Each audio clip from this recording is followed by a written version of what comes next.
بەداخەوە هاوڵاتیان وەکو پێویست خۆیان ناپارێزن، بۆیە ناچارین کە ڕێکارەکان تون بکەین. ئێمە دوای ئەوەی کە پارساڵ لە قەدەغەکردنی هاتوچۆوە دەستمان پێکرد و تا ئەندازەیەکی یەکجار زۆر توانیمان بەسەر پەتایەکەدا سەرکەوین، بەڵام دواتر ئەو شلی و خاویە کە لەلایەن هاوڵاتیانەوە دروست بوو و پێگیر نەبوون بە ڕێنمایەکان وای کرد کە بەداخەوە بە هەزارە خەڵک توش بیتن و چەند هەزارێکی ژیانی خۆیان لە دەستدا.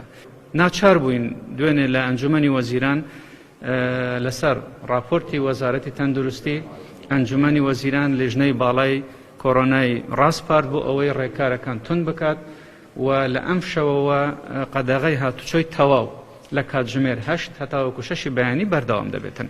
هیوادارم هەموو خەڵک هاوکار بێت. ئامانجی ئێمە پاراستنی خەڵکە، بە خەڵکیش هاوکار بێت بۆ پاراستنی ژیانی.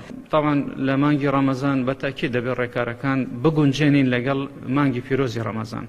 بۆیەش ئێمە قەدەغەی هاتوچۆمان تا 12ی مانگ ڕاگەیاندووە لە شەو تا بەیانی بۆ ئەوەی دواتر پێش مانگی ڕەمەزان لێژنەی باڵا کۆب بێتەوە ڕێکار و ڕێنمایی نوێ دەربکاتن.